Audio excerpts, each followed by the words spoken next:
Hello and welcome to another Dhamma meeting where we will discuss the Buddhist practices of charity, morality, and meditation.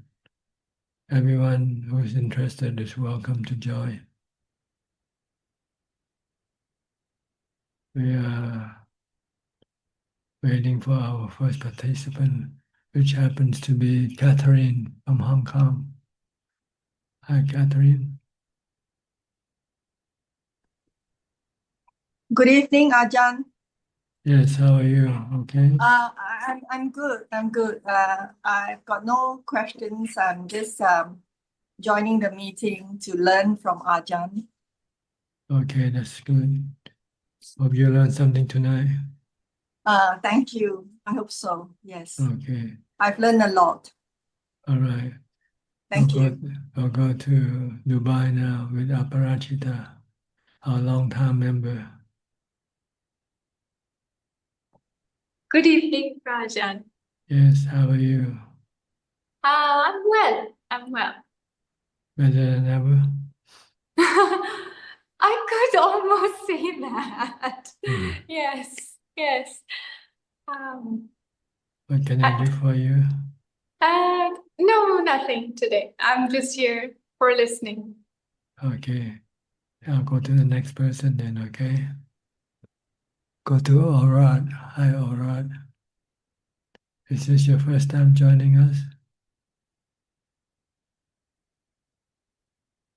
Looks like yes. Can you unmute your microphone?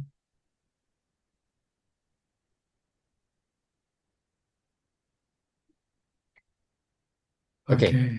Ajaan, you hear me? Yes, Sorry. perfectly. Where are you from?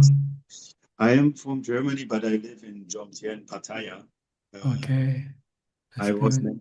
many times at the weekends, Sunday at your meeting, since now 5 weeks. Can you speak a bit louder, please? Yes, I was for 5 weeks at the weekends on Sunday at your meetings at the VAT.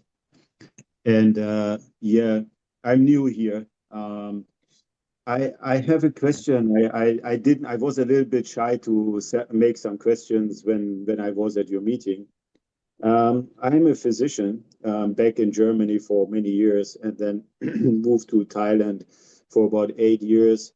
And when the COVID time came, I give up a little bit my job. I didn't participate anymore in the physician in my job before. And many my family members and my brother, everybody turned their back to me. And they didn't want to have, like, more or less, they didn't understand why I didn't do that, because I didn't want it to harm any patients. So then I go into trading, and here and there I got a new job to learn, which have up and downs. And now I'm thinking to go back a little bit in my job, because I worked as a freelancer back then in Munich, in Germany. And but I'm a little bit afraid of to go back, because it is a little bit hard for me to. I didn't want to harm any patients. That was always my duty, not to do that. And I'm a little bit afraid of going back again to work. So my question is, how can I handle that, the balance or the disbalance, not to harm patients according to that what happened years ago, and giving, let's say, like, the people, sorry, that the people not complain to me. So I don't know what to do sometimes, to go back to my work or doing in my trading, because my trading is okay, but with up and downs right now, have to learn. And sure, I have a financial difficulties here and there, but it's okay. But sure, with my job as a physician, I could situations here and there. But I didn't do that. So for 5 years, because of the past, what everybody in the world know what happened. So I totally didn't want to harm anybody. So now I still love my job, but here and there I not I not go with my colleagues what they do and according to the system. I'm not going with the system sometimes. So this is my difficulty. And asking Ajaan if you have any advice how I can handle this disbalance. Well, I'm not a physician, so I don't know what it's like to be a physician. Right, So I cannot really right, say anything about this profession. right, I can speak generally that as long as you are truthful and you are have no intention of hurting other people, and you do your job professionally, sometimes mistakes happen. You right. just have to accept that. But there's nothing wrong with that. That's why they have insurance for you to buy in case you get sued by your patient. Yes, yes, yes. We can do it. Sure, we are covered in case we get sued by the patients according to mistreatment. Um, yeah. So on the other side, I don't. Yeah, it is like two hearts pumping in my chest, like because I like Thailand a lot and the Thai people, and here and there I can also speak Thai. And I'm not far from you, so also from my relatives. So going back to the, so yeah, so I have somehow to handle it in my head, getting the disbalance between Germany and or the people there and the Thais or the country that I love to be here. But according to the financial disbalance, so this is more or less the reason to go back to get a little bit also back in my profession, which I did before, and also to stabilize, as I said, a little bit my financial situation, and which is not bad. Also, when despite the financial situation, to get a little bit ahead, a little bit also again used to the medical stuff what I did before a lot. So yeah. Thank you, Prajan. I always appreciate I get you known and coming to your meetings. I have many books I got last or on Sunday from the dining room opposite where you have the meeting, and I'm very looking forward to go through the books what I got from your assistant. Okay, Yeah, good. thank you very much. I hope So I hope you make the right choice.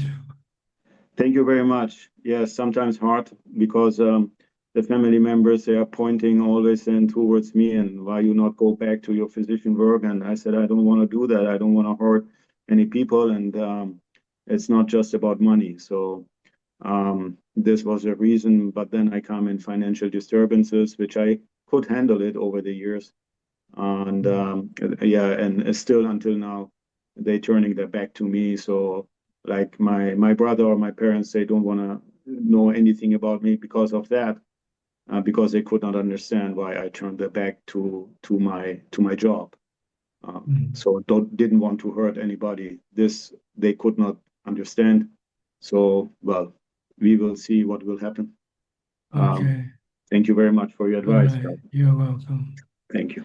Next, Samantha.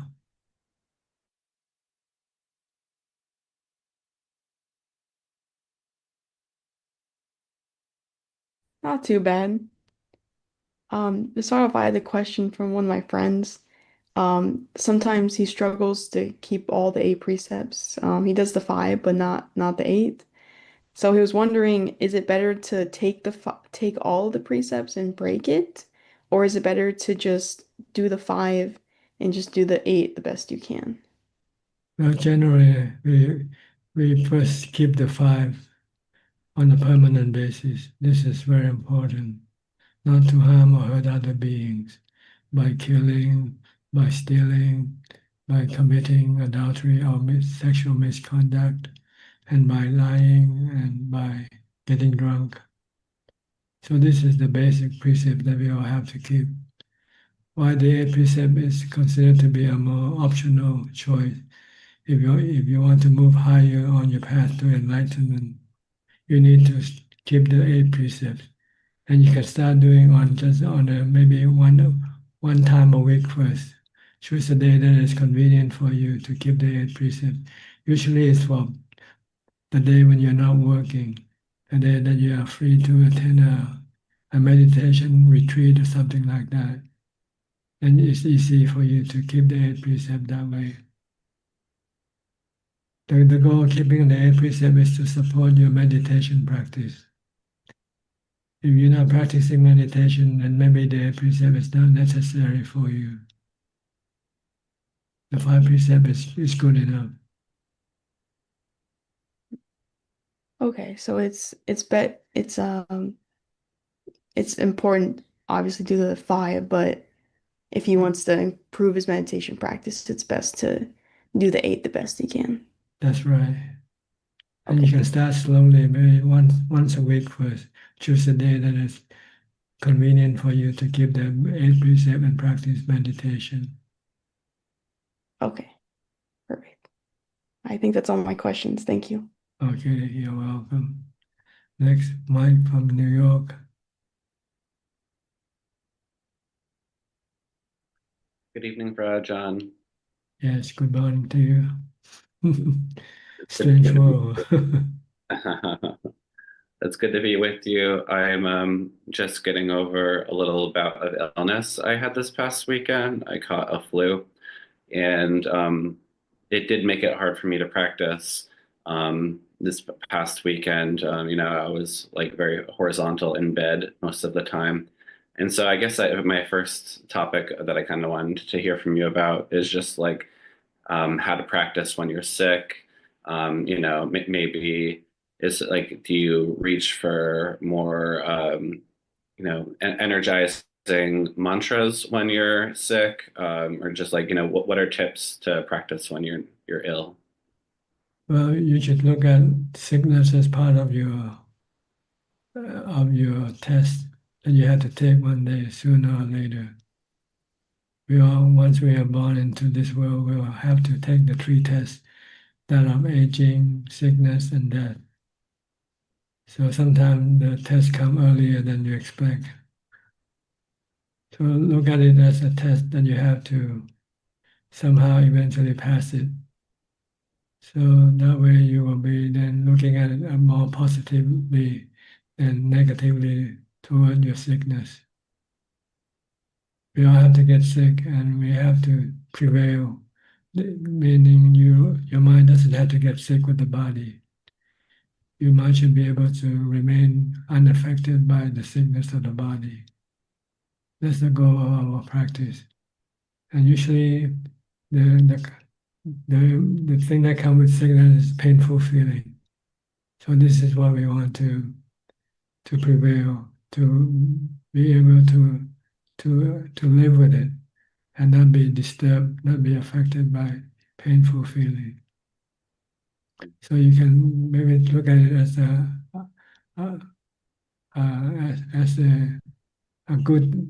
a blessing to get sick. So it forces you to do your test, do your examination. Because sometimes when you want to prevail or pass the painful feeling, when you're not sick, you have to sit for a long time until the body gets painful before you can take the test. But now you can have the painful feeling all day long when you get sick. So you can use it as an opportunity to teach your mind to live with the painful feeling and not be affected by the painful feeling. And the way to do it, first you need to be mindful as much as possible. And then teach your mind that painful feeling is part of our existence. Feelings come in 3 types. We have good feeling, painful feeling, and neutral feeling. And they are temporarily anicca. They come and go, they change, they keep changing. And they are anatta, meaning they're not under our control. We cannot force painful feeling to go away and calling the good feeling, pleasant feeling to come. They just come due to condition. We cannot control this feeling, but we can learn to live with them. See, our problem is that we feeling, and when we don't have like painful feeling, we have this negative cravings. We want to get rid of the painful feeling, and this is the one that causing the mental pain, the stress or anxiety in the mind. Our goal is to get rid of or prevent this anxiety or mental stress to come up. And the way to do it is to stop our craving, our negative craving, our aversion for painful feeling, and accept the the truth of the painful of the feelings that they come and go. They are not under our control. They are like the weather. We just have to hunker down and face it calmly, peacefully, by meditating as much as possible. The more you meditate, the more calm your mind becomes, the less agitation and restlessness will come up. And maybe eventually your mind can become detached from the painful feeling and not be affected by it 100%.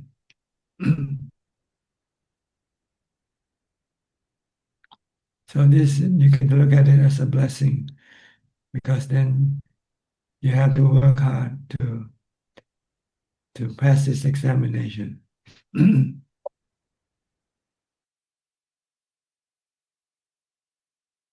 Then you don't have anything to worry about, no problem. So you don't problem. So once you have this problem, then you are forced to tackle the problem, to solve this problem. And once you know how to deal with it, then you pass the examination, and you will not be affected by any types of sickness after that. You know you can live with it, with every type of sickness. They are the same. They are the central principal player is the painful feeling that comes with with every type of sickness. And this is what we don't like. We have aversion for it. We want to teach the mind to stop this aversion and accept this feeling, this painful feeling, because we cannot do anything about it. When we react negatively, we are causing restlessness and agitation in our mind. But we don't react, just acknowledge, just accept, then the mind can remain in peace.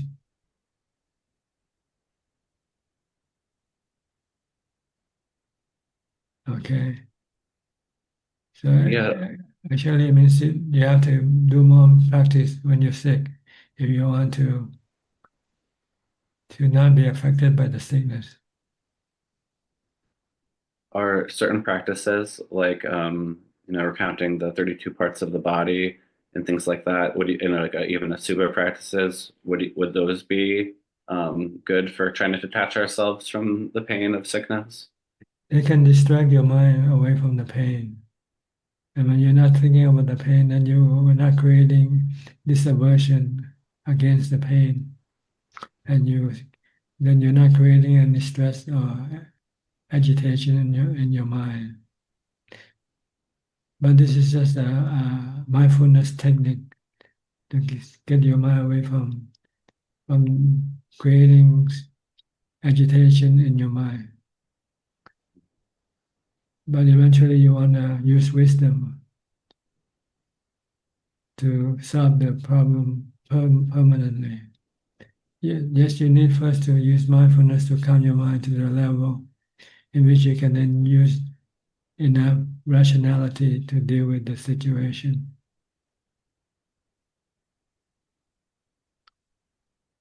So you use mindfulness to calm your mind down to a point where you have enough equanimity to face the pain and then study the nature of the pain and study the cause of your stress, that it comes from your aversion toward the pain.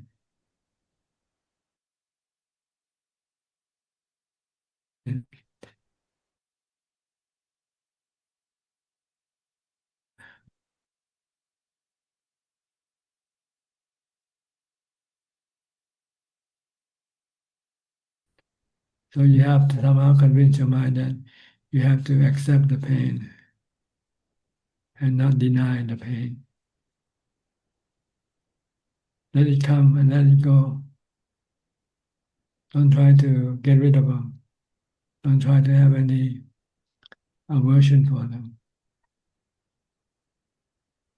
When your mind eventually accepts, then your mind will become detached and become still and peaceful and existing side by side with the painful feeling of the body.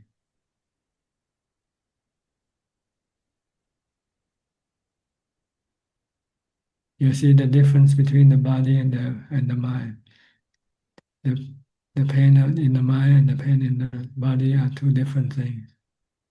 The pain in the mind you can stop, but the pain in the body you cannot. You just have to leave the pain in the body alone. By leaving the pain in the body alone, you stop the pain in the mind. By trying to get rid of the pain in the body, you are creating the pain in the mind. So just leave pain in the body alone and keep your mind calm. Use mindfulness, meditation to bring it to equanimity.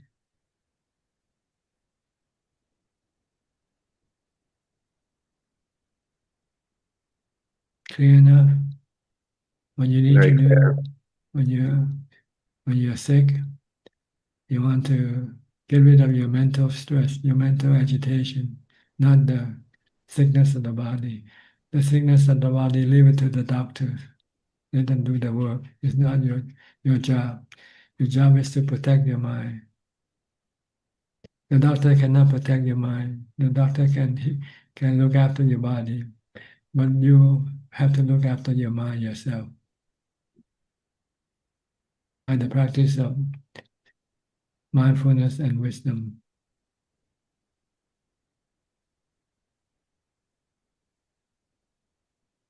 Okay? Thank you so much, Ajaan. So you should be happy every time you get sick. And now you have the time to really do the work that you should really be doing.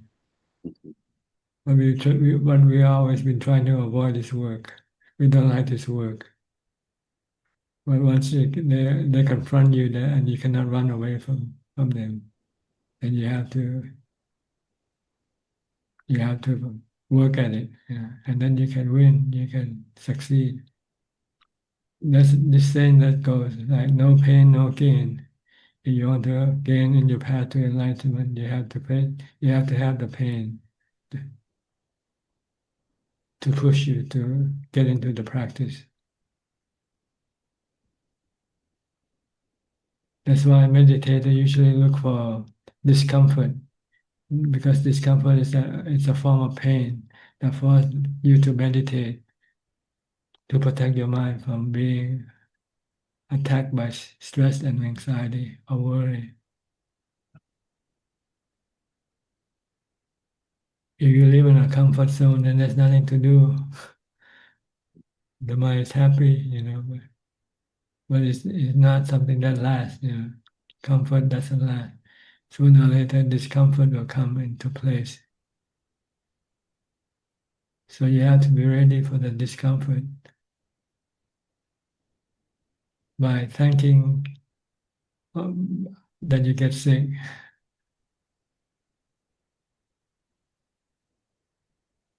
Then you don't have to create discomfort yourself. The body create the discomfort for you to deal with it.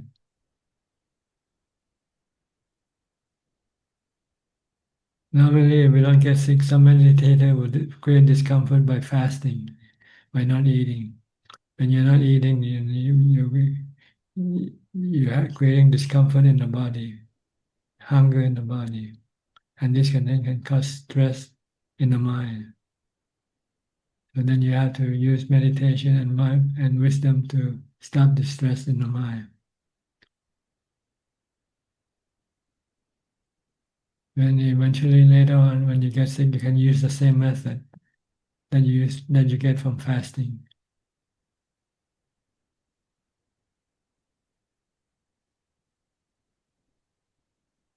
Okay, anything else? No, this has been very good, Prajan. I'm very grateful for your teachings and grateful for the Global Sangha. Okay, you're welcome. Next, Professor Ken. Finally finished with your work yet? Good afternoon, Ajaan. This is the final week. Final One week. more. Okay. And I just have an exam, and then I'm going to Dhammapada for a while. Okay, So almost there. good. A long journey finally come to an end. Just starting, I would And say. starting a new journey. Starting a new one, yeah. And the journey to end all journeys. A journey that has an end, yeah, hopefully. Yeah. The path to enlightenment is the journey that will end all journeys. You won't return, you won't reborn again. So anything you like to say or ask? No?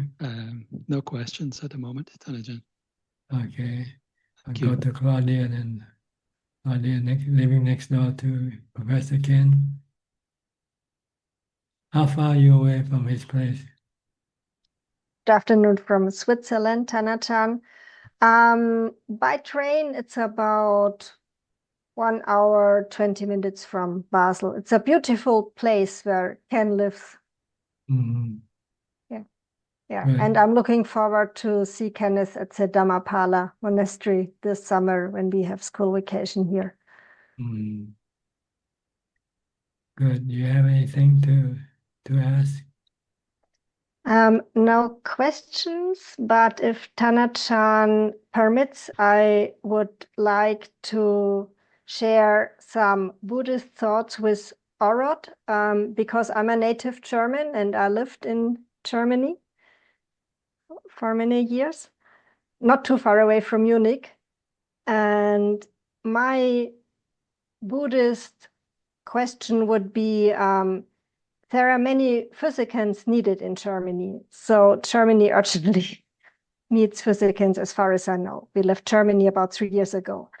So I would consider if Arad has a lot of goodwill and compassion for the people in Germany, he would be needed. On the other hand, xenophobia and racism is increasing in Germany. So I think the question is, does Orit have enough compassion and goodwill for the people in Germany to take this risk? Or is it better to do self-care and have compassion for himself? So this would be my Buddhist consideration. Munich is very liberal. So Munich is safe, I would say, but we don't know where. Yeah. All right. You have any comment? All right. Yes, thank you very much for the advice. It's exactly the point that I am in between. Sometimes I have compassion for the Germans, but you know it is mixed up a lot in the hospitals. And when you're a native German speaker and you did a lot in the physician field, so you work for 3 or 4 people, which I'm aware of. So it's a good question. So I'm right in the middle, taking more compassion for myself sometimes, and I know, like here and there, that the Lord gave me a gift, which many people asked me to come back. So the question needed to be answered.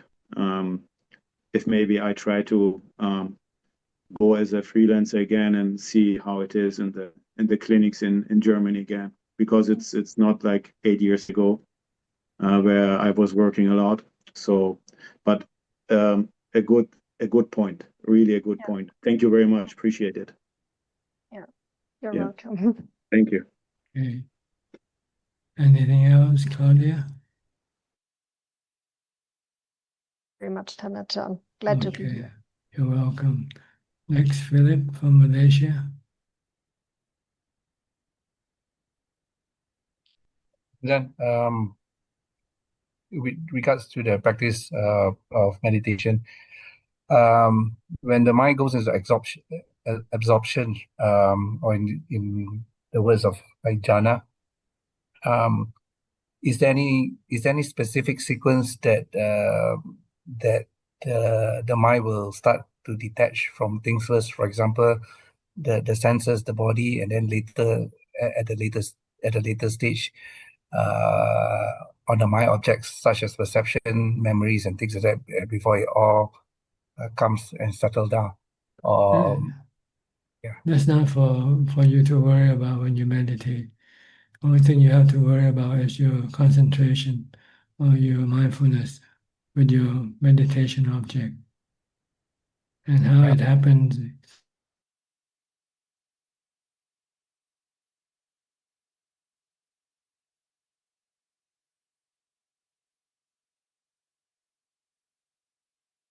by other things.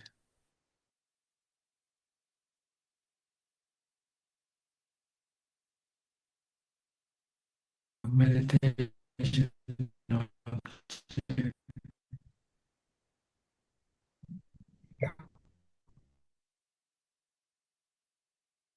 Quickly, sometimes it goes that step by step.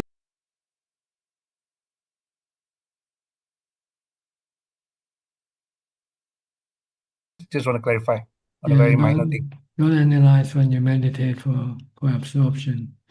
You want to stop thinking. As soon as you start to analyze which jhana am I in, then you will stop your progress in your meditation. Actually, it's not more of an. It's actually not more on analyzing. It's just a noticing. It's just that it's like a switch starting off one, and then When you're noticing other things, then you're not being mindful. Yeah. Just be mindful with your meditation object only. If you're watching your breath, just stay with your breath and don't be distracted by other things. If you want to reach the final destination. Okay. As soon as you lead your attention from the breath and you stop there, you're not going any further. You pay attention to something else.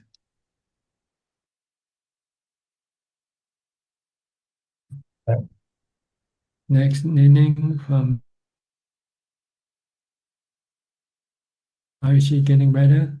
Yes, she's getting better, Ajahn. Like how old is she now? She's almost 80. Okay.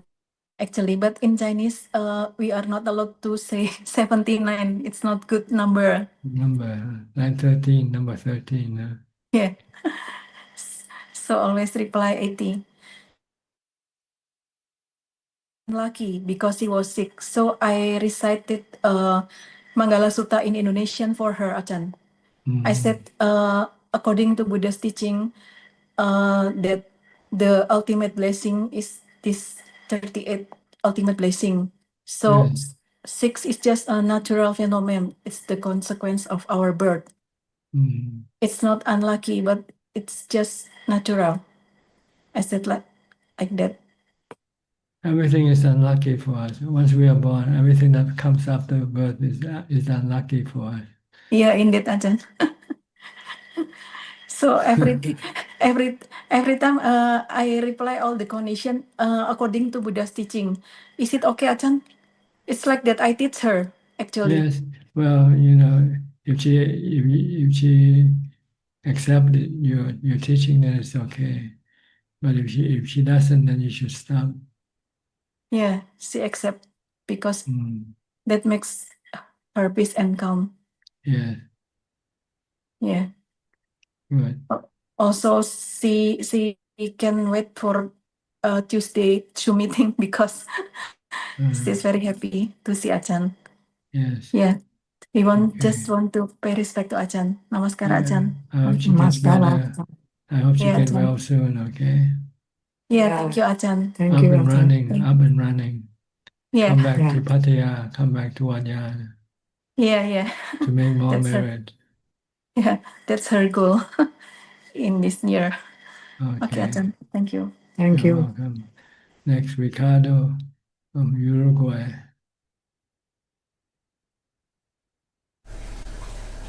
Hi, Tana-chan. Hope you're fine, well. There's some noise in the background. Are you having somebody around there in the house? Oh, yeah. Marisa, just 1 minute. Sí, el ruido se escucha, dice Tana-chan. Sorry. It's okay, Yeah, just please. wondering this. It doesn't bother us. Oh, okay. Thank you, sorry. She was cooking. Oh, I see. We are in the morning. Well, breakfast, yeah. Yeah, as we try to continue what we learn in Wat Yan to eat once a day, and that's our goal. I have no question, Tana-chan, today, but I'd like to share that your teachings are spread all around. Yesterday and last Tuesday, I was invited to a university, the Catholic University in Montevideo, and they wanted to learn about Buddhism, and I showed them, the students, some recordings, some videos I recorded when I was in Wat Yan with you and all the teachings you give us. So I just want to let you know that you are well known right now here, even with the students on Montevideo. So that's all I want to share. Okay. I'm not sure whether that is good or not. We'll find out sooner or later. It's good because they get to the point where they get in touch with Buddhism and all the Buddha's teachings, and especially the way you teach us. So it's good, I hope. Well, thanks for spreading the teaching for me. Helping people to learn more about the teaching of the Buddha.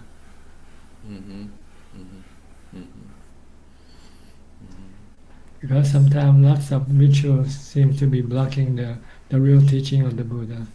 People cannot know which one is which. They ask about that, about rituals and real practice. How the Thailand people deal with that. If they do, most of the people meditate, and I told him, no, it's the other way around. Most people do the rituals. Very few do the meditation. Right. The same happens on the Catholic. They go to church, but they don't practice Jesus' teachings. So, but some students, they were eager to learn and to know, and even one asked me, no, 2 students asked me how they could become a monk. So we never know. Yes, one day they might come over to Thailand and become a monk. Yes. They asked me about your temple, and about Wat Pananachat also. Yeah. So let's see what happens. That's usually the place for most foreigners to go to. It's a good way to start there. Yeah, that's where I first went to Thailand. How did you find it? Do you like it there when you first went there? Yes. The first time I got in jhanas was there in Pananacha. It was all in English and it was good. Yeah. What kind of activities you have at Wat Bananacha? Do you have group chanting, group meditation, or anything, or separate? Yes, yeah. Good chanting, good meditations, good practices. Yes. Mm. And even the next year I went to Puchongom. That's a branch near the border of Laos. And I stayed there 1 month practicing all day. And it was good also. But really, Tanachan, the best teachings are yours. I have no doubt about that the way you teach is unique, and how, to me, I'm a software engineer, it has logic, and you are an engineer too, so it's like 1 + 1 2, and that's right. you give us Cause and logical. The cause of effect, the law of Right. karma. You do this, you Yes. get this. Right, yeah. So that's why I'm here, and I pretend to be here many years. Okay. Okay, thank you, Tanachan. Thank Okay, good talking to you. you. Yes, same. Be well. Next, Alvin Lee from Malaysia. Namaskar, Tanajan. I don't have any question, just listening in, and thanks for teaching, Tanajan. Okay, go to Gok Singh from Singapore.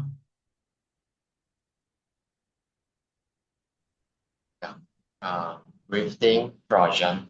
Yeah, Prajan, these 2 days I'm feeling a bit stressed, so I hope Prajan can give me some advice to rationalize my thoughts. What happened is this, my late mother, domestic maid, who has been caring for her for the past 7 years, so she decided that she wanted to stay in Singapore and not return to Myanmar. And so I've been trying to find a new employer for her. And the catch over here is that in the Ministry of Manpower regulations, if the maid is unable to secure a new employer within 1 month, I will have to send the maid back to her home country. So on one hand, I feel I have feel obliged to help my late mother's domestic maid to look for a new employer because she has cared for my mother for the past 7 years. But on the other hand, I'm also mindful of the law that she can only stay in Singapore for up to 1 month after the passing on of my mother. So so there is this contradicting thought. On one hand, I wanted her to find an employer. Then on the other hand, she's still up to now still unable to secure a new employer. Yeah. So I'm feeling a bit stressed on. Yeah. So just want to ask Praja, how should I teach my mind so that I don't feel so stressed? Teach your mind to accept reality. Whatever happens, happens. Yeah. You cannot change reality. Don't live don't live on expectation. Live on reality. So if you can keep her, if you can help her, do it. If you cannot, then you cannot do anything.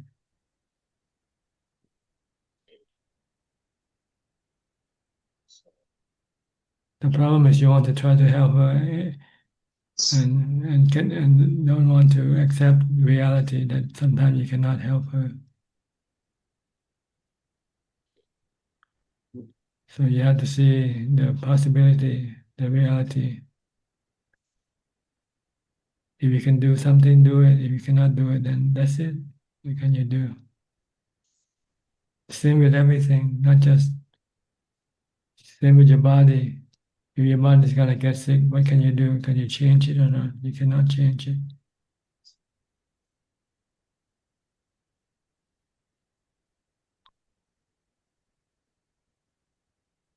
So I have to teach my mind to accept reality, that whatever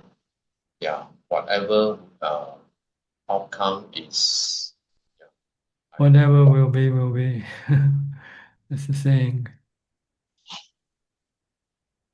I understand now. Everything is beyond our control. Yeah. Sometimes we can control them, but sometimes they are beyond our control. If you still can control it, if you still can do something about it, then do it. But once it's beyond your control, your ability, then you just have to accept that this is beyond you. I understand now. Sometimes our cravings, our desire, block us from seeing reality. We just want to get whatever we want, do whatever we want. Even though it's impossible, we still want it. And then we become unhappy. We cannot do it.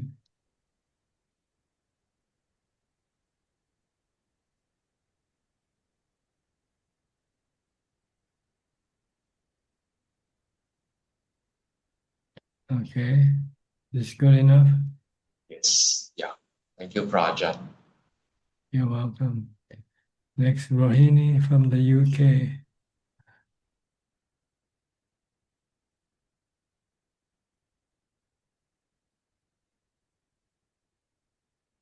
Can you unmute your microphone? Good evening, Ajaan. Yes. How are you? Fine, thank you. No questions at the moment. I keep practicing, and I'm just so grateful to Ajaan. You're happy, you're not lonely, you're not sad being alone. No, I'm not. I'm not lonely. Because I'm only just I heard concerned stories. with I heard story of people when they lost someone they used to live with and had to live alone. They felt lonely. They felt useless. They felt they have no happiness anymore. No, I don't feel lonely. I'm only just focusing on the Dhamma and the teach. So I'm actually so grateful to Ajaan because it's beyond words. Thank you for teaching actually true Dhamma, very simple way, and but exact teaching of Buddha, not found anywhere really, because that's what actually the Ajaan's teaching is, the one which make me feel not sad or not lonely, and just concentrate on Dhamma and the I read Satipatthana Sutta in the past, but it didn't really, I didn't really understand much. But Ajahn explained it very simple ways. So so I have an aim now. I have a focus. I just what is this life is about, and you have a goal to reach. Yeah, I have a goal. Yeah, and also how dangerous it is. How danger, this life is just a little very short, and also, although we know that we die and we born, and it doesn't really make you feel scared because of the craving and defilement. We just go one after another. We just keep on going, and so I stop all that now. I don't want to waste my few years left in my life, and yeah, so that's what I'm doing at the moment. So I just want to focus on, but still, I know I'm not saying it's very hard, but at least I know that I have to kill my defilement. That's the target. That's what it is. It's hard, but it's just And I the have objects, something to work on. the objects of your attachment is your Yeah, body, your feeling. I have not much. I think I have no attachment to many things, but still certain craving for certain things like food and things are still there. So, um, or maybe for physical comfort and the things, but that's also defilement. And watch certain things in YouTube is also defilement. I know that I need to stop all that, but can't really stop. I think, yeah. So yeah, Good. that's what I'm working on it. Okay. Yeah. Have you ever tried fasting before? Fasting, I tried, but I failed because that's what I see. I did. That's your weakness. I did about 48 hours. No, 36 hours. Not more than that. That's what I must do. But every time, every week, I try. Okay, I'm going to fast for 3 days, 4 days, or 5 days. But I couldn't. Have you tried the 3 hour or 6 hour challenge, staying in one place? Yes, I did. I did try that one once. 6 hours, and then some weeks 3 hours. Yes. I read Ajan's the book My Way, and Ajan used to after having the morning the meal, and Ajan used to sit for 6 hours after. But I think after taking meal, I was trying to do the same. But you can move around. I mean, you can stand up if you feel.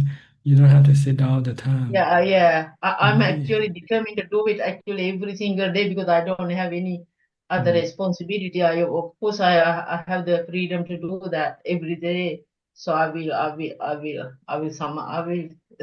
That's what I'm trying to. The goal is just to stay put in one place. And also the fasting, also the about 4-5 days. This is to stop my craving. That's right. And about my meditation, actually now I feel I'm watching my natural breath. That make it a lot difference. I think I'm not sure whether I was controlling my breath or not in the past, but That's a matter whether you control it or not, as long as you're watching it. Yeah, I'm watching the breath. Now it is natural breath. I think that make a lot difference. Mind become more calm.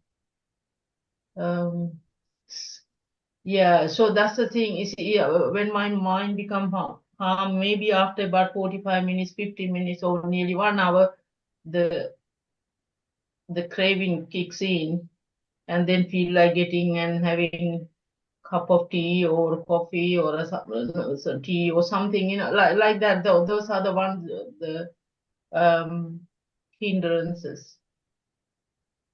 Sensual pleasures. Sensual pleasures. Yes. I will.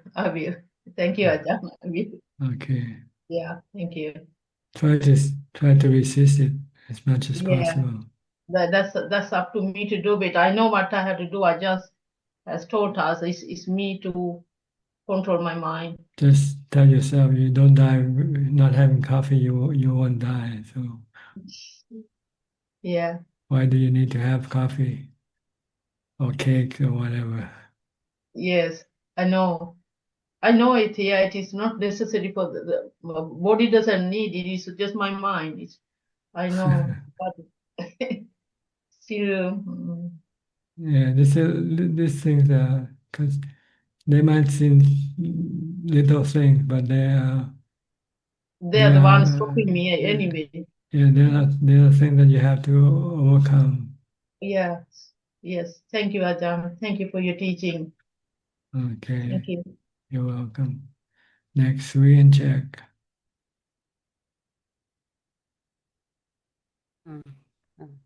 Greetings, Ajahn. Ajahn. Hope you are doing well. Thank you.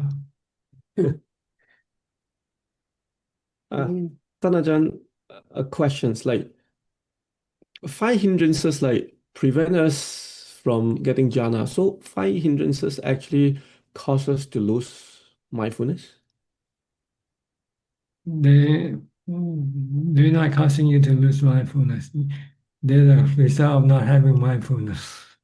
It's the other way around. When you're not mindful, then these 5 hindrances can come up. But when you're mindful, then they cannot come up. Oh, okay.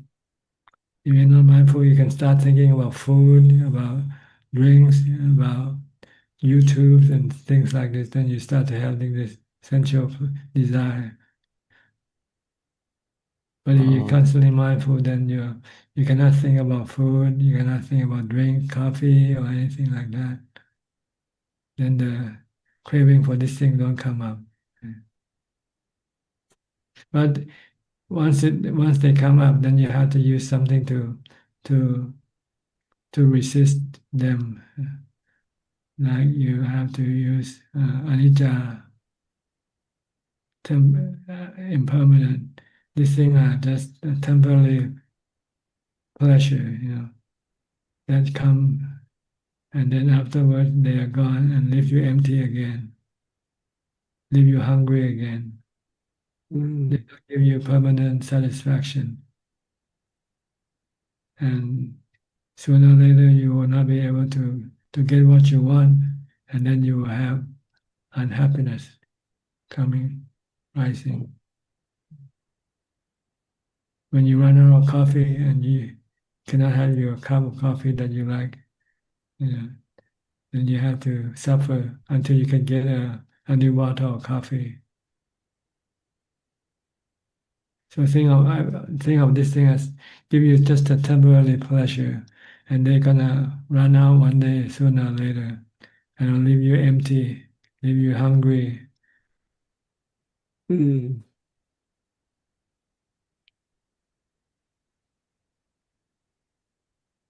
So we use this teaching to teach our mind. And then once it comes out, then we go back to be mindful. Then you can meditate using your mindfulness of breathing or using mantra, whatever method you use. But when you have this craving for drinks, for snacks, then you find it very difficult to concentrate on your meditation object.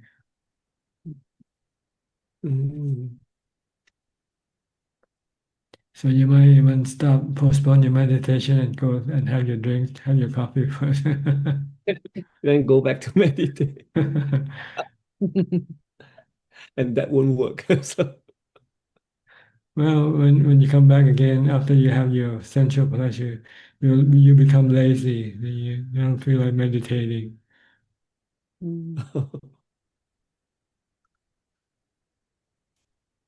I read once, I think we fulfill our sensual pleasure, then we go back to meditate. By that way, it stopped kind of disturbing your mindfulness just for brief sessions. Yeah, but you won't get anywhere that way. So you have to go against it. Because after you meditate a few minutes, you might have another sensual craving arising while you meditate. There are many objects of sensual, many sensual objects. First you have something to eat, and later on you want to have something to drink. Then afterwards you want some dessert. And then when you're full, you want to go to sleep. Then that's another day. So you keep postponing your meditation practice. Kick it down the road. Okay.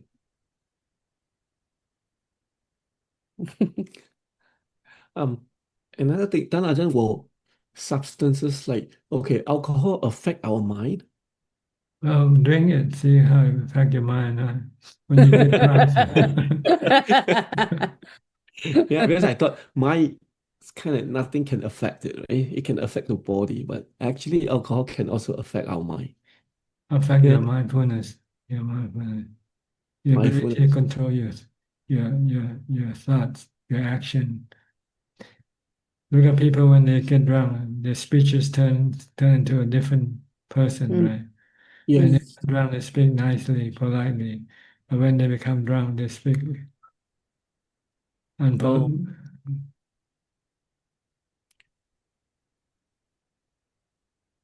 okay.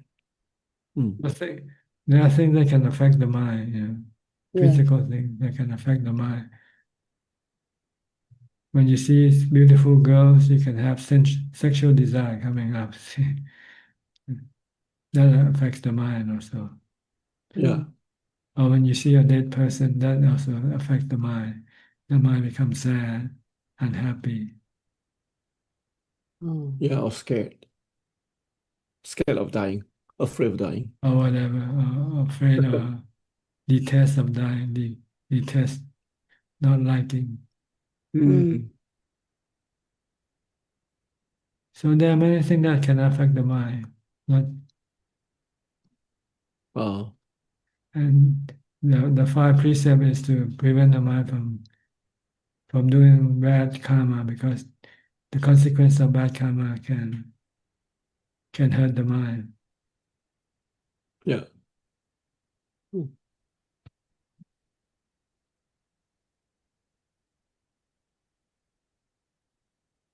Anything else? Not for me. Thank you. Thank you, Taja, for your teachings. Suchart.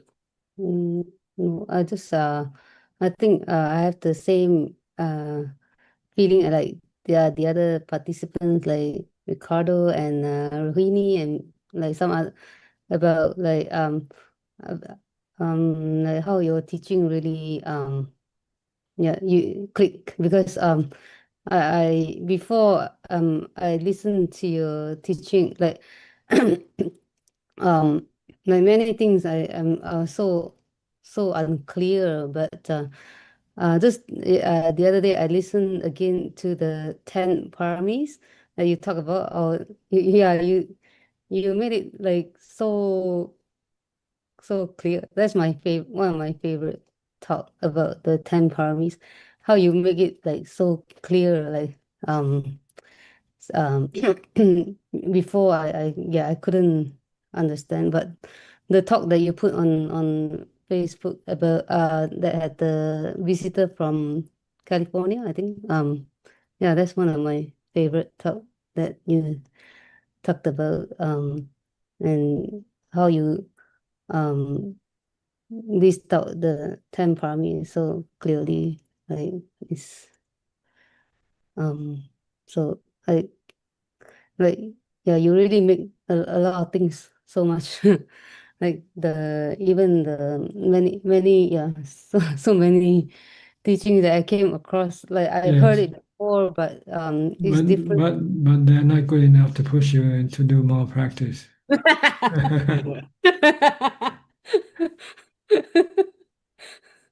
I wish my teaching can push I you should to do I more should practice. be I should be in the monastery already, right? If it's That's so. right. You should be. You should have a shaved head ready by now, like like Sui. But it helped me a lot. I know like okay, I should do more, but helped me a lot in my life in total, like really impact me a lot. Like I'm able to uh I guess like many things I think I can able to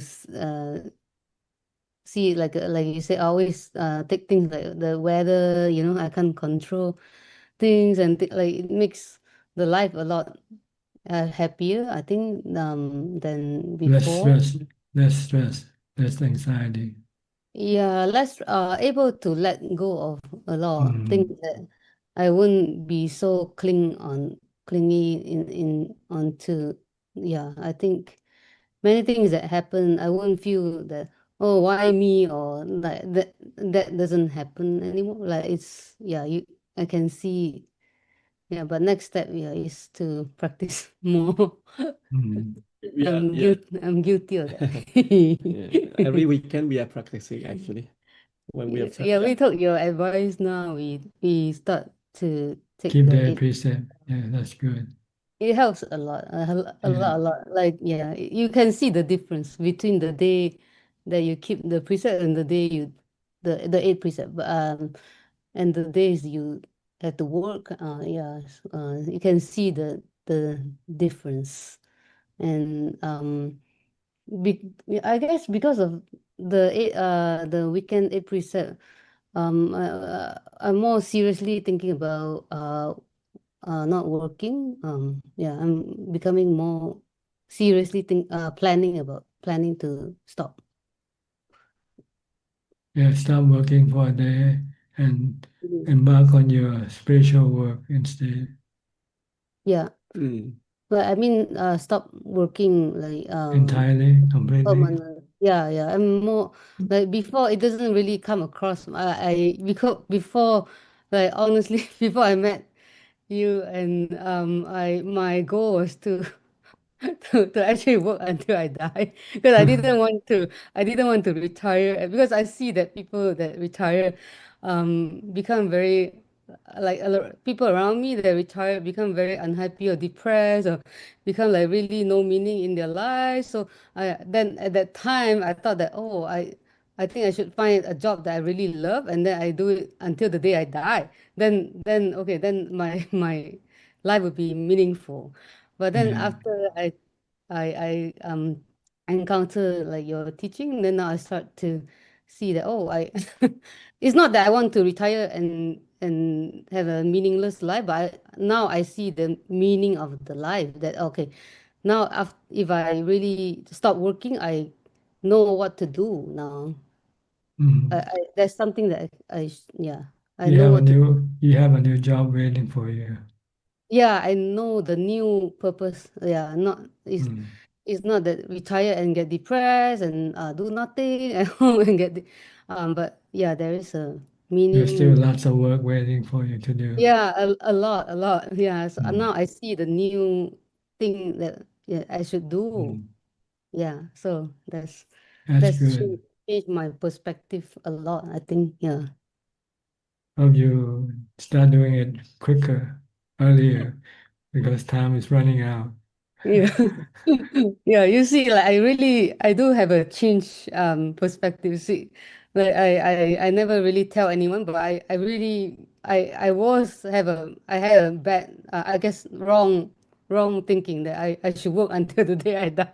See, that I came from that, right? Like that kind of thinking. Maybe the next But step is to set up the date or the age that you want to retire. yeah, actually, we already started.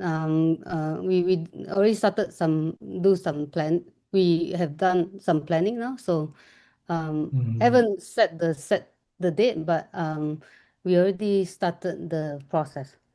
Good. Yeah. You have to have a goal to work toward. If you don't, you keep pushing it away. Yeah, yeah. But at least you convinced me that I shouldn't work until the day I die. Yeah. So you have successfully. Yeah. At least Buddha said 7 days, maybe, or 7 years. 7 months. We keep thinking we have 7 days. So that's the problem. Yes, but you may not have 7 days to work. If you start late, so you better start early. There might not be enough time. Yes, Ajahn. Okay. No time. Yeah. Yeah. Yes. Thank you. Thank you Alright. for listening, Ajahn. Next, Yi Kun from Singapore. Evening, Ajahn. Very happy to be back here. I've been away for quite some time from here because I have a change in jobs. I see. Yeah. Actually, just now on the point of Sui and check about alcohol, I did try to meditate after drinking a little bit, and it was quite interesting. The mindfulness totally not there, so that was an interesting experiment I tried after I got forced to drink by my colleague. Yeah, actually, for on the topic of substance and addiction, I was curious because I find that now I'm working and on the weekends I volunteer at Buddhist monasteries. Then I think even my friends we do a lot of volunteer work. Then they have to drink coffee just to stay awake even on the weekends. They have to drink coffee even if they want to meditate. If not, they will just fall asleep. So I'm not actually sure how we should manage that part. Like we need to survive on coffee in a way. You can survive. You can prevent sleepiness by eating less. Oh, okay. Reduce your food consumption. Don't eat too much. When you eat too much, you feel drowsy. You feel sleepy. I think for them they tend to drink coffee in the morning, so like to start their day, and they take breakfast. Then maybe after lunch, they either have a light lunch when they're on retreat, or they just eat a little bit. Then maybe that's a bit better. So maybe it's a morning problem also for them, even for me. Yeah, it becomes a habit. It becomes an addiction. Mm, mm, Yeah, you actually don't need to have coffee, to drink coffee at all. mm. You didn't born with coffee in your mouth when you come out of your womb. You didn't drink coffee when you were a baby, did you? Okay. But in that case, is it better that we just sleep before we meditate, or No, just eat less. Just reduce the food into half. You used to eat 2 plates, reduce it to 1 plate. Eat to survive. Don't eat for pleasure. okay? Actually, when I was at when I go to retreats at Ajaan Monastery in Thailand, I tend to have the fear of like I don't eat enough because they only eat 1 meal a day. So I'm Yeah, also actually not sure. you're afraid of the hunger pains. Yeah. Don't be afraid. It's good for your mind. It stimulates your mind to do more practice in order to deal with the hunger. And you don't feel sleepy either. You can meditate. Okay. Okay. How should we? How should I say this? How should we? So if we are hungry, then what should we do? Drink water to just get rid of the hunger? Meditate. That's the way to deal with hunger. See, the hunger is not in the body. The hunger is in the mind. So meditate to calm down your mind, and then you'll feel full when the mind becomes calm. Then how should we know how much to eat though? Oh, you have too much already. You have stored in your body enough to last for 7 days without eating. You are all overweight. Have too much food stored in your body, so you can exist without eating for 7 days at least, I think, or even more. The Buddha managed 49 days of fasting. Yeah. Okay, I'll try that. But the reason why the Buddha could fast that long because he has mindfulness, he has jhana to curb the hunger in the mind. But he found out that even starving the body doesn't make him enlightened. So he has to stop fasting and return to the one that he needs to stop is the defilement instead. Stop all your craving. Stop all your craving. Because it's the craving that is causing you the suffering in the mind. So he switched the target from the body to the mind, to the defilement in the mind. So when he get rid of all the cravings, his mind become peaceful and happy, feel content.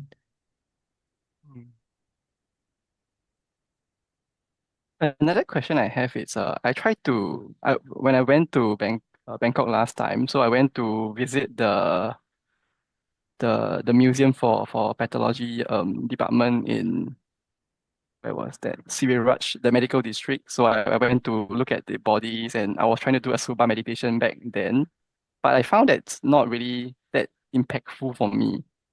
Then now when I try to do a Suba meditation, it doesn't really stick. So I'm not sure if you have any advice for me, Ajahn.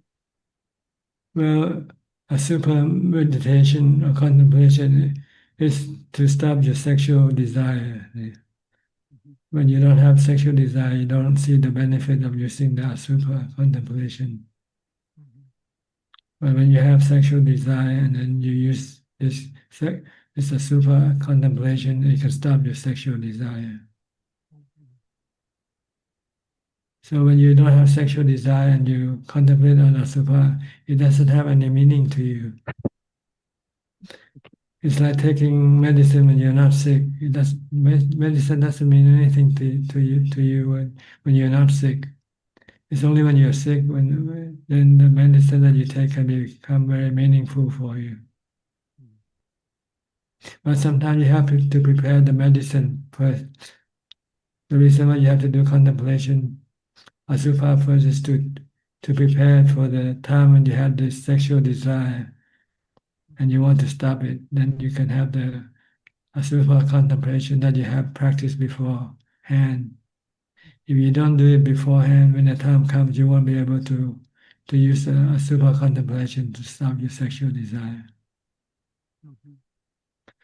So when you do asubha contemplation, when you don't have sexual desire, you don't feel anything, but you need to have it close to you, so that when you need it, you can get it right away. I find when I try to do Asubha meditation, the image doesn't really come very strongly for me. So because there's a lot of aversion. The mind has aversion for asubha. The mind doesn't like to see unpleasant things. It only wants to look at pleasant things. So you need to force the mind to look at this unpleasant thing. And it's easier when you have jhana or have equanimity. Then there'll be less resistance to these unpleasant objects or images. That's why some contemplation you need to have jhana or equanimity first in order to be able to contemplate, like death, like asubha. This is something that the mind doesn't like to contemplate upon. So it keeps forgetting that the body is going to die, keep forgetting that the body is not good looking. You need to contemplate until it becomes something permanent in your mind. Every time you think of the body, you think of death, you think of asubha. But you barely think of your body that way, right? Did you think of death today on your body yet? not very, maybe moments in the day, but not often enough. Okay. Asubha, do you see a skeleton in the body of people? You don't see at all. I try to do it, so maybe I see it for like 1 second, but it doesn't stick. So maybe I just need to do more. Yeah, 1 second is not good enough. Yeah. You need to be able to see every time you see a body, you see the skeleton. You see death, you see skeleton in the body right away. Because I read Long Time Mahabua's book on this, he managed to get to that level. But for me, I find that I don't have a lot of energy to do it, to get to jhana, then to get to vipassana per se. So Yeah, you're still happy with your sensual pleasures. Your body is still strong. You can still do what the defilement wants you to do for them. But one day when your body get old, when you get sick and you're not able to do what you used to do, then you can be very sad, very lonely, or very fearful of thinking of dying, for instance, because you haven't prepared your mind to accept death yet. Okay? Anything else? nothing else. Thank you, Ajahn. So in order to do the heart contemplation, you need to have jhana first, you have equanimity. then there will be less or no resistance to doing contemplation of this type. Because you have to do continuously all the time until it becomes second nature to you. Every time you see a body, you think of that, you think of Asupa right away.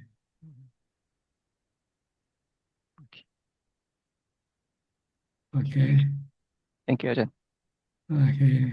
Go to Belinda, also in Singapore. Masukkan Pak Ajahn.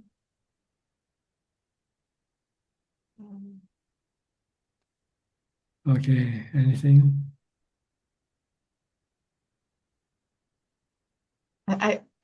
Learning Ajahn. Learning and to practice just stopping. No, you just have nothing to say today. Just have to do more, Ajahn. Yeah, no More more topic. practice. Okay, good. Thank you, Ajahn. Practice all day. Make your mindfulness continuous, constant mindfulness. That's the first goal of practice, to have constant mindfulness. Always here and now, not letting the mind go away into the past or into the future, or to think about this or that. Just keep it merely knowing.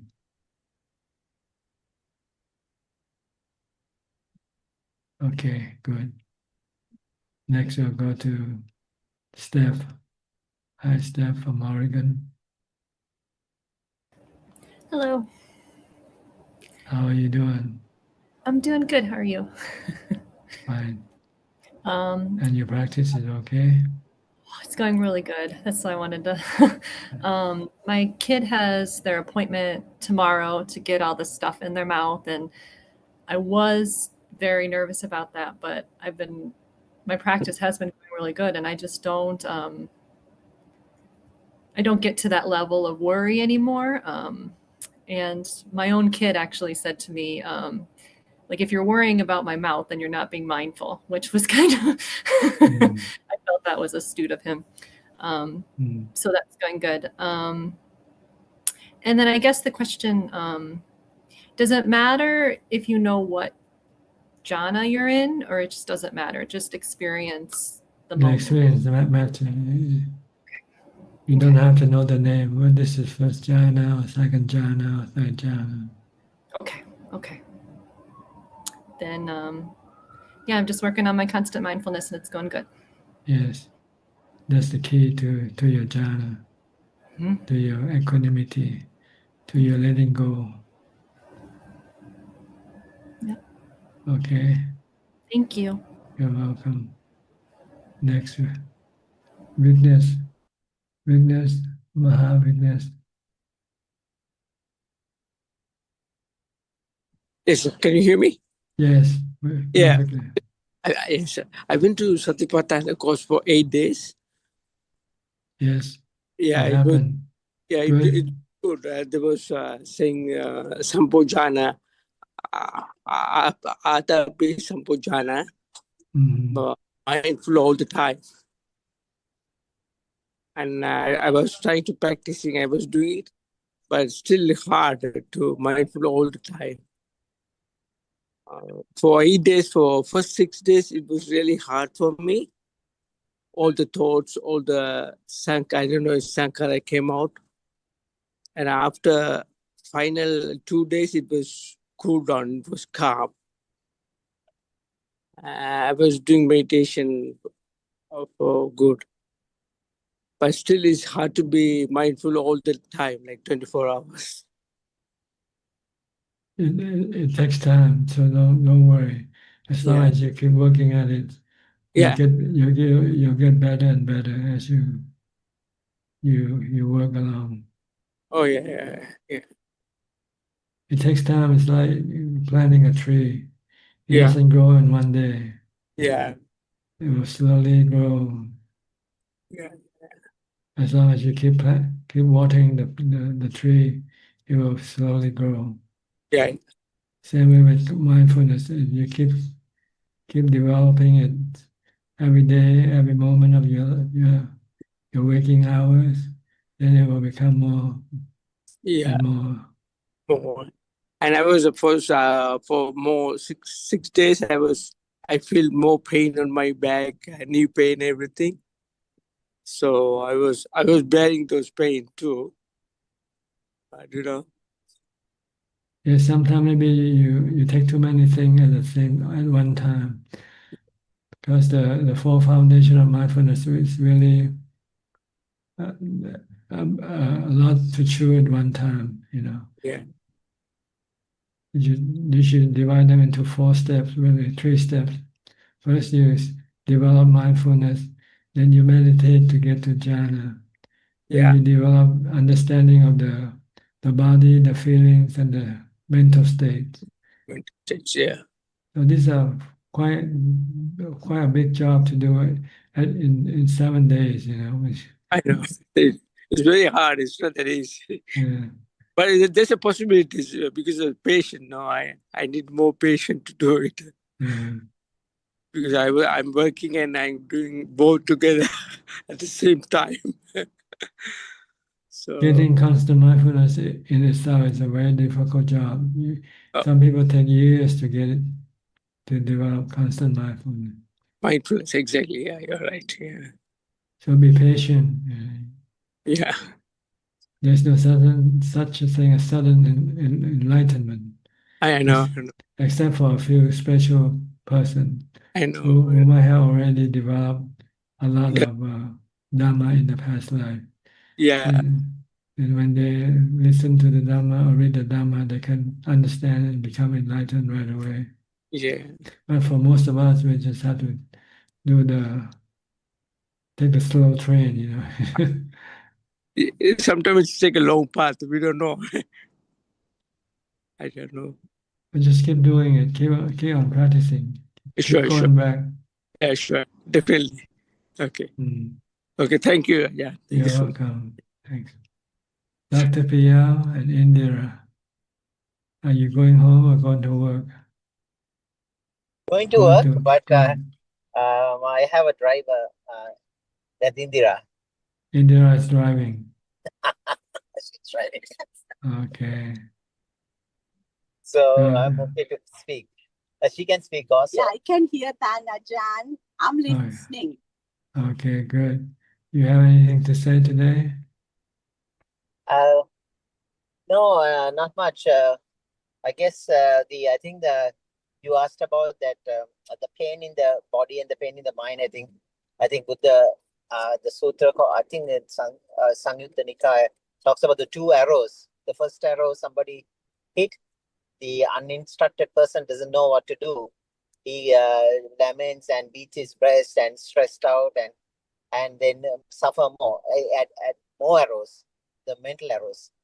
But the instructed person knows that body pain is there, but doesn't have to add the mental pain anymore. Doesn't have to. It's optional. So that's why the famous saying, suffering is inevitable. Pain is inevitable. Suffering is optional. So yes, it's an option. So to suffer more, there are subsequent arrows. Yes, but for people who hasn't learned or practiced, it's not optional, it's automatic. That's true. Yeah, I was trying to. Yeah, you're right. Absolutely. It's a matter of separating the body and the mind, right? Once you're in the jhana, I think you can be there. Maybe. I mean, the body is something else. I mean, it can be separate these 2 things out from like milk in water. Yes, you have to understand that there's a separation between these 2 types of pain, suffering, body pain and mental pain. And you should know how they are conditioned, and how you can manage them or cannot manage them. Yeah. So Buddha is always trying to get rid of the mental pain, and that's because of our craving. So dukkha is like a bodily pain. I think he described 3 dukkhas. Sankhara dukkha, because of the thoughts, we are creating our suffering. And viparinama dukkha is the one that's changing. Because of the change, we want to hold on to the same, and we suffer through that also. So yes, you cannot change things. They are beyond your control. We have the delusion to think that we can control everything, yes, but we can only control partially, like your body. even the body is because of the conditions is going to exist, right? And the conditions are gone, and the body is going to cease to exist one day. It's just that it's a changing process we don't see, but it is changing also every minute. The cells are dying, cells are regenerating, but we think it's a constant thing, but it is absolutely not a constant thing. The way the time I left the home and came to the office parking lot, so many cells have died and regenerate. I think I'm the same, but not really. I'm a different person now. A different body. Different body. It's interesting. The mind is fast change, like even faster, but at least maybe you can observe it better, but the body you feel the solid, the perception of solidity, I think kind of dilutes us like called Gana Sanya because of the sun. It's like more solid. You don't see the liquid state, but the mind at least sees the thoughts arising and passing away, and it's in constant nature of the thoughts. Okay. Anything else? No. Ajaan. We had a good session today. Yes, listen to so much. Yeah. Learn so much. Yes. Thank you so much, Tan Ajaan. And also talk about the eating to survive, like the food is for survival, right? Not for, there's a famous saying that either you eat to live or you live to eat, I guess. Most people live to eat. Me too. I'm one of them. I'm one of them. I'm guilty. Okay, we let you go, Sadhu. Thank you. Thank you so Okay. much. Drive carefully. Drive Yeah, carefully. we are in the parking lot now. We're into the office. Thank you. Thank you. Okay, you're welcome. Sarah. Next, Mechi Ealing. I'm from Malaysia.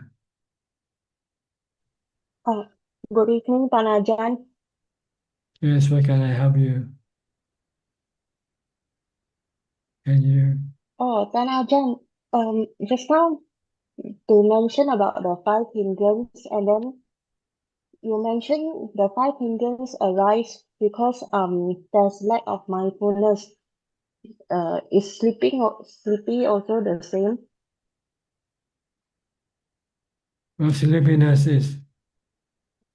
is caused by your eating too much. And maybe not being mindful also can make you feel sleepy also. Because when you go to sleep, you don't have any mindfulness at all. That's when you fall asleep. Yes, everything is the consequence of the lack of mindfulness. But it's not the only reason for causing these hindrances to arise. There are also this tendency that you already have developed inside your mind. And when you're not mindful, then this tendency will then come up. The tendency for sensual pleasure, the tendency for anger, for instance. But if you have mindfulness, you can prevent this tendency to come up, pushing these hindrances to come up.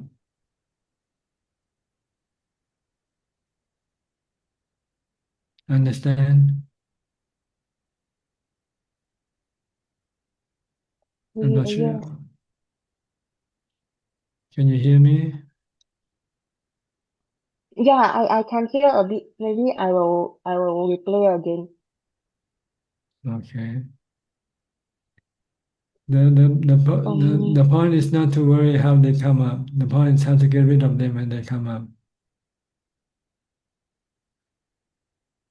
I get it. If you have strong mindfulness, you can use mindfulness to stop them when they come up.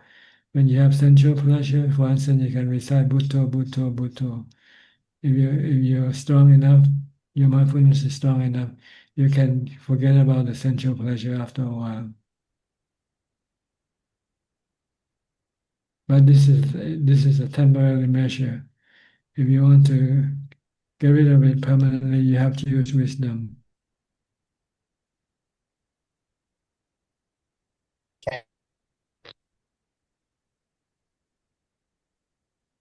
Okay. Okay. Is that all? Can Ajahn mention about constant mindfulness? Is it really possible for someone else to do it like the whole day? Yes, there are people who do it all day. It's up to you, whether you want to devote your time for this work or not. See. If you want to devote all your time for this work, then you can eventually get constant mindfulness. But usually you have to live like a monk or be a monk or be a chi and live alone and not have any work to do except maintaining your life, your body. Then you can practice constant mindfulness.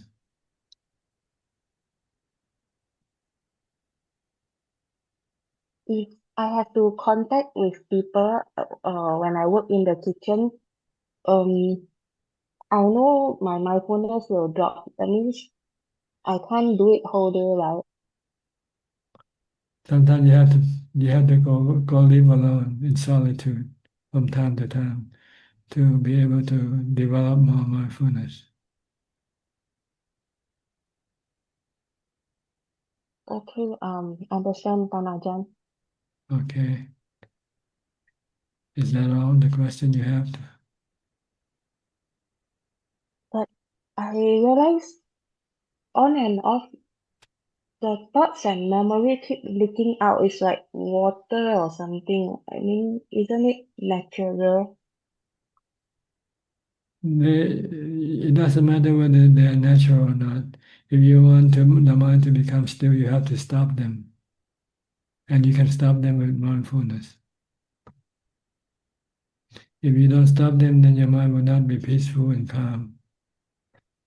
Because your thoughts can generate a lot of emotion also.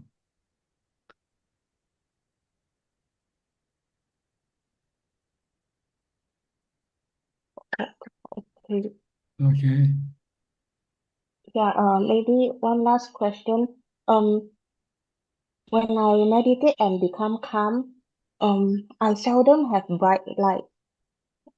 Very seldom. I sometimes will have light, but most of the time I don't have it. Doesn't matter. Is there something blocking? Doesn't matter. Sometimes you have them, sometimes you don't have them. It doesn't matter. What matters is your mind is calm and peaceful.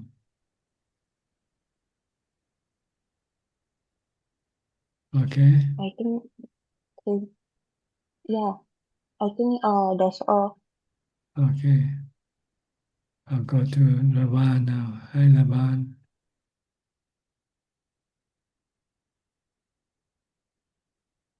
Hello, Ajahn. Thank you. I don't have any question, but when you said that our thinking generate emotions, Yes. and I just I think it's a good reminder because sometimes I didn't make the connection that thinking generate emotions. I just feel like okay, I'm feeling this way and that way, but now I think it's originated from the thinking. Yes. If I don't think, then No emotion. no The mind emotion. becomes still. The mind becomes still. Mm, mm.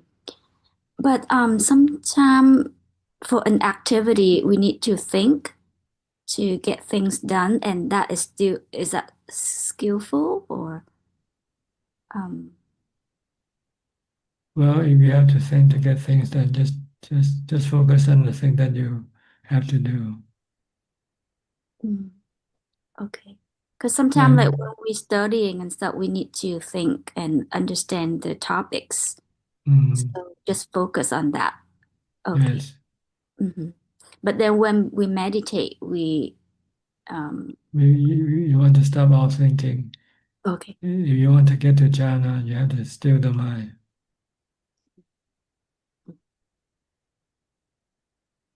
So you have to understand that it's a special practice, different from other things. This is the one you want to stop all thinking. You find peace and contentment from when the mind becomes still, free from thinking. Okay. So it's a skill to learn to think when we want to think and to not to think when we don't want to think. It's a skill. Well, in terms of Buddhism, thinking can be creating suffering, or thinking can get rid of suffering. It depends on how you think. If you think of anicca, dukkha, anatta, then you're getting rid of suffering. Oh, okay, okay. If you think opposite of anicca, dukkha, anatta, you're creating suffering for yourself. Oh, okay. That's all. Think That's in all the we right worry way. about. Yeah. Okay. Right view, right thinking. Right thinking. Okay, okay. Okay. All right. Yeah, I got it. Thank you, Ajahn. All right. We still have two people in the room waiting, right? We still have time. Well, or do we? That's a Thai. On their time. Yeah, they are Thai. Okay. We want to join the room because the Thai room has been closed already. So, all right, then we'll go to the question that comes through the Gmail. Do we have any question? ครับกราบหลวงพ่อครับ There are 3 questions tonight and it's all from Facebook. The first question from Annie. What is your advice when a meditator develops dislike and displeasure towards their rupa? Their what? Their rupa. Rupa. What do you mean by rupa? Rup. Which rupa? No, they just say rupa. I'm not sure. Like images? Yeah, I think so. Things that you see with your eyes. Yeah, rupa. When you have what? Can you repeat the question again? What is your advice when a meditator develops dislike and displeasure towards their rupa? Well, the goal is not to have like or dislike, see. So when like or dislike comes up, you have to stop them by using mindfulness, such as a mantra. Second question from Olina. Could you please explain about insight? Is it like clear compression or visualization as well? Can practitioner get clear insight arise out of meditation practice? I think insight is opposite of delusion. When you deluded, you don't see things as they are. When you have insight, you see things as they are. Like when you see a chicken as a chicken and you see a duck as a duck, then this is insight. But if you see a chicken as a duck or you see a duck as a chicken, then this is delusion. Get it? So if you see everything is anicca, dukkha, anatta, this is insight. If you see the opposite of anicca, dukkha, anatta, this is delusion. If you see this person and say, "Oh, this person is good for you," then this is delusion, because it's not gonna be that. Sooner or later, that person will turn from good to bad to you. Sooner or later, because that person is anicca, subjected to change. So you have to see everything as anicca, dukkha, anatta. Then this is insight, seeing things as they are. If you see the opposite, if you see anicca as nijja, you see dukkha as happiness, you see them as atta, or belonging to you, or you belong to yourself, then this is delusion. Okay, is that all the question? We have one more question from Pauline Soon. Satipatthana meditation have 4 posture, but in reality, we only practice when we are sitting, walking, and standing. Lying down is lying down is very rare in practice. Am I right? And how do we practice when lying down? Basically, when we meditate, we use the sitting posture. This is the best posture for meditation. But sometimes you cannot sit all day long. So if you want to do more meditation after you sit for a while, you might have to get up and do walking meditation or standing meditation or lying meditation. But it's not recommended. The best posture for meditation is sitting down, sitting or walking. Walking doesn't give you that much result, as good a result as sitting. Because when you're sitting, your body is still, so your mind can enter into jhana. But if you do walking meditation, your body is still moving, it means your mind is still active. So the mind cannot enter into jhana through walking posture.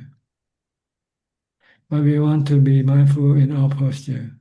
Regardless of which posture we are in, we have to be mindful all the time to prevent the mind from creating suffering for us. All right? That's all. Okay. That's about it for tonight then. Thank you for your company. I hope this meeting is useful and can help you advance in your practice. In the meantime, please be safe, be constantly mindful, and keep on practicing. And if all goes well, I'll see you all at the same time next week. Thank you and goodbye. Thank you, Sadhu, Ajahn. sadhu. Thank you, everyone. Thank you. Thank Okay, you. Amin. Bye. See everyone next week. Thank you, Good night. admin. Bye. Thank you, Admin. Good night. Good night. Yeah, good night. Good night. Good night.